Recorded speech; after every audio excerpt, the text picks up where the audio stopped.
Welcome, everyone, back to Curiosities. I'm your host, JV&x, and it's been a minute or two, but, there's a lot going on. I wanted to talk about Barbra Streisand. Everyone remembers Barbra Streisand, Babs. She she had, I don't know if she still does, but she had one of the finest voices in pop music. And I want to talk a little bit about her memoir and this article that came out on Breitbart. It really lays out what's been going on there. But before I go any further, I want to invite you all to become a patron of the show and of all the things revolving around the New Kingdom Radio Theater. Also, thanks to all you folks who have been buying the book, The Ouroboros. The link is in the description below. Check it out if you haven't bought your copy yet. And it's really relevant because we're talking about Barbra Streisand, and we're talking about her memoir and her book and how she's doing. So let's get right into this article here by Breitbart. The headline reads, Barbra Streisand's memoir flopping has sold only 212,000 copies. Now, we're going to compare that to some of the other memoirs that have been coming out from other famous people, but I'm gonna get into this article and I'm gonna kind of pick it apart a little bit about why I think her memoir, her book is doing so terrible, and it probably won't shock you at all. So let's get right into this article.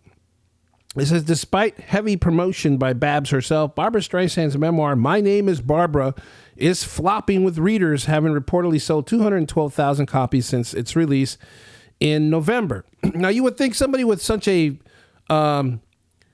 life in the spotlight, being not only in the music industry, but also in Hollywood. She's done a couple of films, I think. And she's one of those socialites, those elite socialites, and you would think people would be interested in knowing, she's 81 years old or something, and you would think some people would be interested in, what that life was like and kind of get a picture of inside, but apparently not. The figure pales in comparison to other recent blockbuster memoirs from Prince Harry and Britney Spears, whose books have each sold more than 4 times as many copies. Barbra Streisand's My Name is Barbra, which retails at $47, well, talk about inflation, has sold about 212,000 copies since its release on November 7th, according to a report from Publishers Weekly. That puts it way out of publications' top 25 bestsellers for the year. So clearly, I think at her age, probably all the people that were so into her from her youth and whatever, they're probably either extremely old or dead. So she doesn't have the market that she thinks she does, I think. Let's continue. Prince Harry's memoir, Spare, has sold 1.2 million copies, though it was released in January of last year. However, Britney Spears' Woman in Me was released less than a month before Streisand and has sold over 908,000 copies. Now, I am, for one, am completely shocked that 1.2 million people would actually want to go out and buy Prince Harry's book, because to me, there's just nothing interesting about that guy. Maybe if he tells secrets about, the royal family, that sort of thing, maybe a lot of these book sales are from England, but I don't see Americans really caring that much about him. Britney Spears, I could see that, because her story is intriguing, at least on some level, given all of her mental issues and her outbursts and her public life, public drama, more like it. So I can see that. I can see people wanting to read about Britney Spears. But Barbra Streisand, yeah. This disappointing sales results from Streisand's book comes after the star embarked on an unprecedented media tour to promote the volume.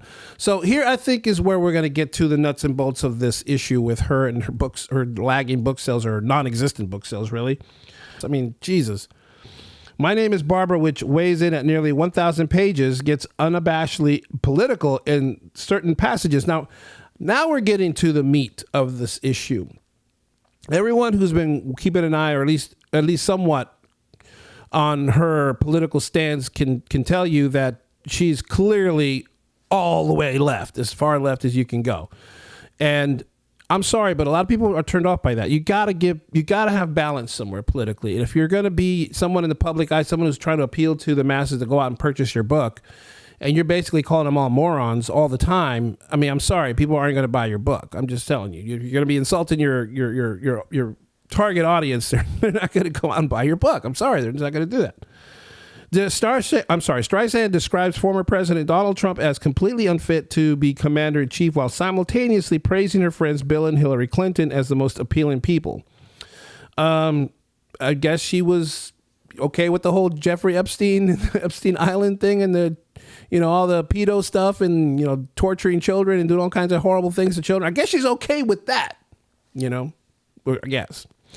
The two-time Oscar-winning star is a lifelong Democrat who endorsed Joe Biden during the 2020 presidential election. In 2021, she publicly praised Biden for his honesty, his integrity, and his love of facts, despite a long list of lies and false statements he has made both during and since taking office. You see, this is what I think. Why people get so blinded by their political affiliations that they won't hold their own people accountable.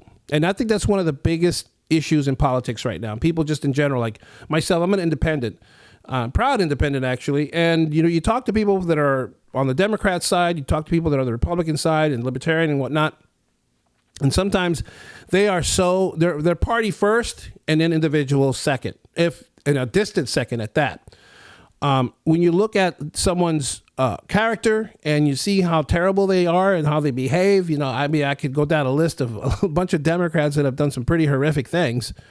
Mostly of the unseedy kind and of the sexual nature. And yet they're just, they just keep going, just kind of gloss over that, just kind of brush over it, blur over it. It's just because party first, Democrats, they have to be on the side of Democrats, regardless of how horrible of a deed they do.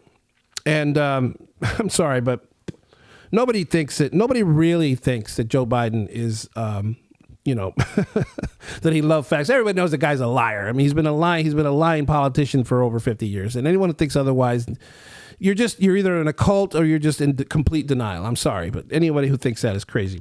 Streisand continues to push for Biden heading into the 2024 presidential election. I would expect nothing less.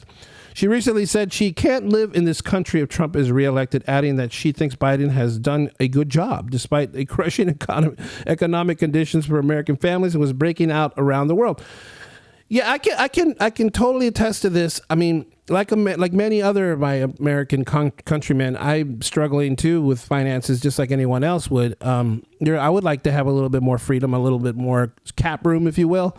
But it seems to be getting tougher and tougher all the time with the cost of everything going up through the roof. And if you make a lot more money, I guess it doesn't affect you as much as those of us that are kind of like, on the living paycheck to paycheck level or somewhere thereabouts. And some people, it really impacts them terribly.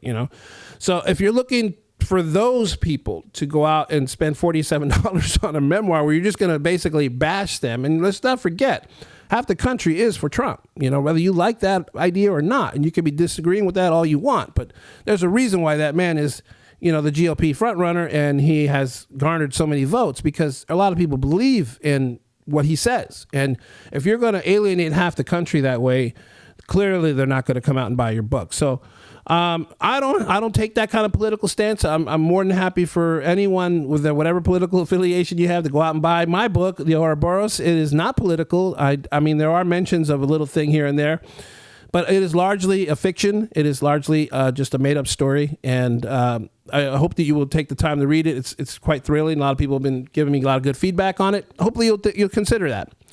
Anyway, I'm curious to know what you think. Do you think Barbra Streisand is worthy of everyone going out and buying her book? It's 1,000 pages long, probably weighs as much as a truck. I don't know. I'm curious. Would you be interested in knowing what her private life was like back in the day? I mean, I particularly don't really find her that interesting, but that's just me. Let me know in the comments. Drop me a like. Hit that like button. Share this video with others. If you're watching on X or any other platform, consider following us on YouTube. Please subscribe. And until next time, thank you everyone for tuning in. God bless. New Kingdom Radio Theater.